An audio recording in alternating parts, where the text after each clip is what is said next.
Say what's cracking, YouTube? It's your boy 16 to life, and I'm back like I'm on a parole violation. Yard down! Now, for those of y'all that's new to my page, in 1994, I got arrested. I was eventually sentenced to 16 years plus life, and I did 24 years straight in the California prison system. During those times, I accumulated some good stories. I'm going to share one with y'all today. If you like the story, hit that like button, leave a comment, and subscribe. Most importantly, hit that notification bell. That way, anytime I drop a story, you will be notified ASAP Rocky, and you can hop on it whenever you're ready. Also, I be rapping, man. Do not get it twisted because I'm older. The flow is nothing like Curtis Blow. Go to my YouTube playlist, scroll over the gas stations, and you're going to find my music there. And you definitely going to be impressed. Now, let's hop up into this story right here, right? Now, in 1993, I was already gang banging. In fact, I was on the run for 3 attempted murders. I went to a party out there in Bannon where I grew up at. I got involved in a little feud, I guess. And as a result, one person was shot in the head, a couple other people were shot, and I was charged as a suspect. Now, by me having a full gang members mentality and this and that, I didn't go turn myself in. You know, I went on the run. Well, actually, I had already been going out to Billings, Montana. So a couple days later, I went back to Billings, Montana. A few days later after that, I'm riding around. The police tried to pull me over, put me on the back of the car like they was on arrest me, and I took off running. I was out of there, you know what I'm saying? And so from that point forward, I was on the run for about a year. Now, at that particular time, I was dating this young lady who had family out in LA in a particular section known as the Jungles. And sometime around there, we was visiting her family over there, and so we happened to leave and go to the bookstore. Now, I love to read even when I was on the streets. You know, you have a lot of people who go to prison or whatever, and then they start reading as a hobby. But no, me, I was a avid reader on the street. I had a personal library actually. A lot of urban books, a lot of books on African history and just history alone, you know, but I love to read. And so when we go to this mall, I go to the bookstore, and I happen to see this book that grabbed my attention. The name of that book is the autobiography of an LA gang member by Monster Kody. And so I started flipping through the book a little bit, reading a little bit here and there, and to me, the book was extremely intriguing. Now, keep in mind, this is 1993, so we didn't have a lot of content, I guess, that you would consider urban content, street literature and stuff like that. You know, this was before social media, YouTube, and all that type of stuff. And I had never really read a book that was so in-depth about a person into the street gang banging and stuff like that. I had read a book by the name of Baby Insane in the Buddha, which was about, I believe, some gang member who had turned informant or something like that. But it was nowhere near on the level of this book by Monster Kody. And so, you know, I purchased the book and took the book home, and I'm reading the book, you know. And like I said, at this time, I'm already on the run. And so periodically, I'm back and forth to the town that I grew up in, Bannon, which is a small town, one high school, everybody know everybody. So I say that to say I wasn't out in the daytime. You know, I'd stay all day in the house. And at night, you know, I'd go out on the creek doing my thing, right? You know, I'll be the first to tell you, too, I was immature, I was young, I was foolish. I was about 20 years old, 21 years old right there, right? Somewhere around that age, right? And so in my mind, in order to prevent from going to prison, I had to catch up with the people who was cooperating in that case. And, you know, so that was my mission, right? And like I said, reading this book really inspired me, right? Because at that time, you know, I was gang banging. I was a Crip. Now, I didn't happen to, before I purchased the book, I had never heard of Monster Kody. I didn't sympathize with his organization. I didn't have any animosity against who he was in a feud with, because he stays probably about, Los Angeles is probably about an hour and 15 minutes from where I grew up at. So I had never heard of him per se. It was just the book and the topic that really intrigued me. Like I said, I was gang banging. So here you have a dude who's speaking of all these let me see, who's speaking of all these feats that, to be honest, I looked up to at that point in time, because in my mind, this dude was an ultimate Crip. And of course, I was a Crip. I was seeking a reputation, and I was influential. When you're young and you're impressionable, those are the things that you do. And we have to keep it 100, right? When you join a gang at the age of 14 or 15 or 16 or whatever, you join the gang because you're impressionable, you're seeking attention, you're seeking to be accepted, right? When you join that gang, you don't join the gang and create rules and stuff. There are rules that have already been in place for several years, 20, 30, 40 years, and you are just sticking to those rules. You're conforming to those rules, and if you don't conform to those rules, you will not be accepted. Your name will not flourish. And like I said, this was back in the mid 80s to early 90s, right?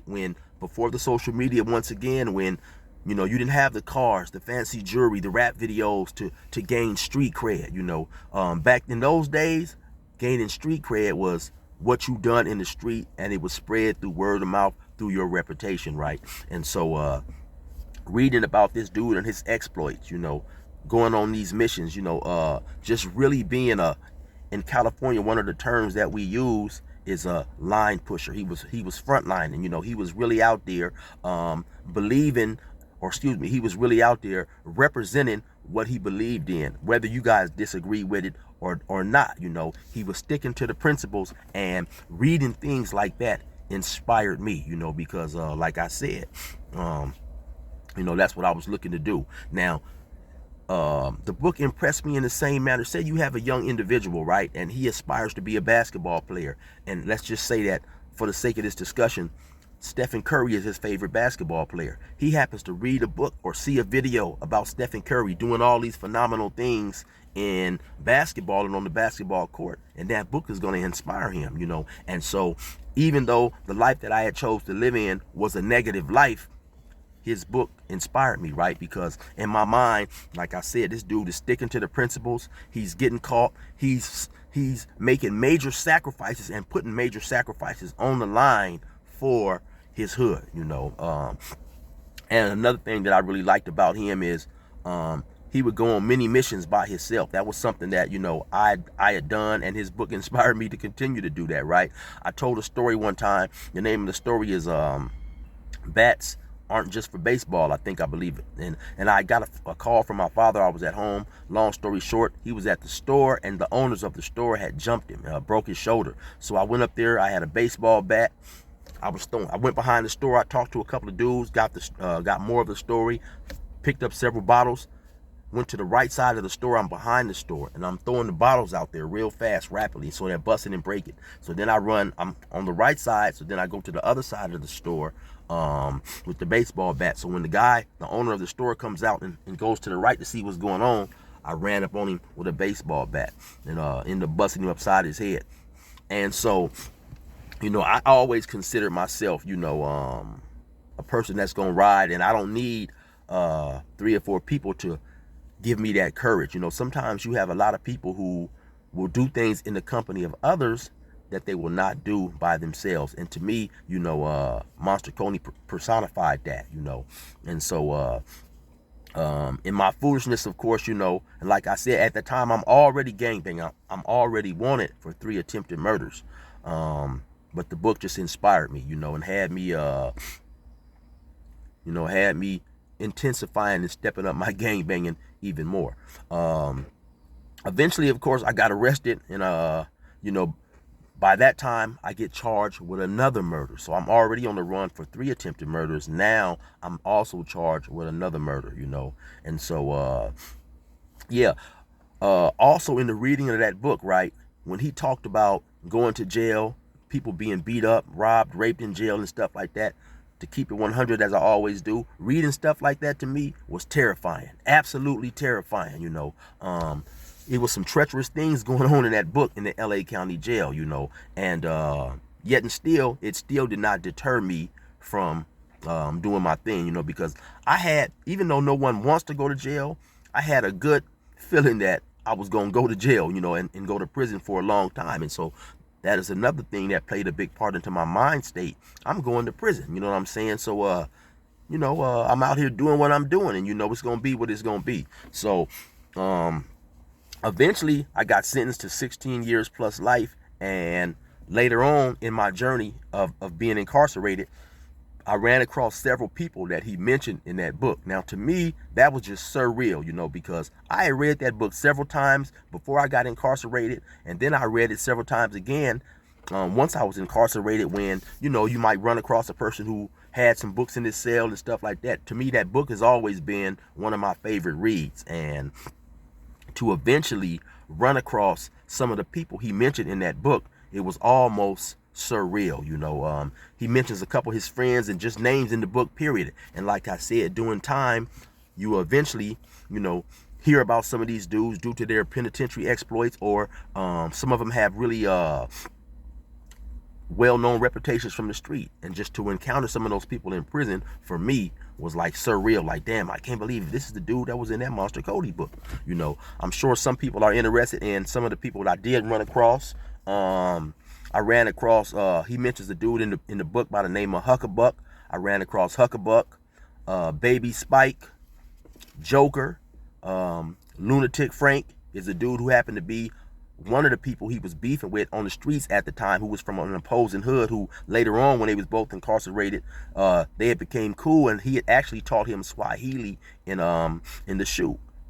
I ran across a dude by the name of Hog. Several people from that book. I also ran across a dude. Now, I'm not 100% sure if the dude was who he said he was, but Monster Kody speaks of going to juvenile hall with a broken arm, and the counselor basically told him to paint his cast red if he was a real Crip. Paint his cast blue if he was a real Crip. So he ends up painting the cast blue, and they put him in a dorm that has a lot of bloods in there. And a blood that came up to him and told him, he had to take that cast off, or he couldn't be saying cuz or something like that. I ran across a dude who claimed that he was that dude Monster Kody was talking about, but I don't know how true that was or not. But like I said, I ran across, several people in that book. Now, whether you disagree, and I'm sure many will, or agree with the things that he was out there doing, the dude, one thing I liked about him is that he stood firm in his belief. I think that's what separates many of us, regardless of what we're doing, what occupation we're in, is, are we willing to stand firm in our beliefs when shit hits the fan? Some people will say they're about this, they'll say they're about that, and when shit hits the fan, they go the opposite way that their principles dictate them going. And that's what people in many professions, preachers, police officers, people will claim to have a certain moral fiber or ethic that runs in correlation with whatever they're doing, and then when it's time to really show that, they astray from that, and they don't stick to those principles themselves. And like I say, that's human nature, and that's something that many of us all don't like. Say, if you have a preacher in your church, and you believe in this dude, and one day you look up, you see the preacher who's married in the street with a prostitute, then you gonna fault him for not sticking to his principles. And so that's the thing, Monster Kody stuck to his principles, and reading about the type of individual that he was, it strengthened my resolve, because like I said, I had a good idea I was going to the pen to stay firm in the things that I believed in. And I can say 100% that when I was arrested and during the time of my incarceration, cooperating never even came to mind. Of course, I didn't want to go to prison for life. I didn't want to go to prison for 2 weeks, but I knew that those were consequences that came with the potential life that I was living. Now, Monster Kody eventually went to prison, did a lot of time himself, and he transformed himself and became extremely, extremely intelligent and articulate. And if you go to a show by the name of Kev Mac, that's KEVMAC, it's a great channel. He talks about a lot of the history of LA Crips and Bloods. Great channel. He does great interviews. If you go there and check some of these Monster Kody interviews out that he done, leave a comment, let him know that I sent you.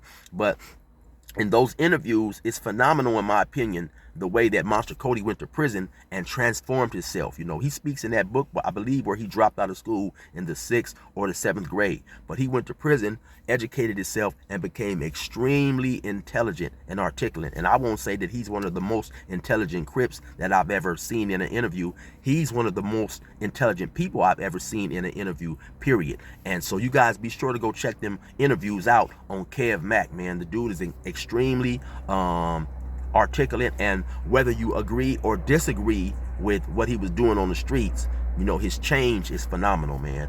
And so yeah, I just wanted to mention that and speak on that a little bit, because like I said, at the time I was young, I was impressionable, and you know, in the streets, especially back then, getting a reputation was everything, you know. And so I admired a lot of the things that he was doing as a Crip.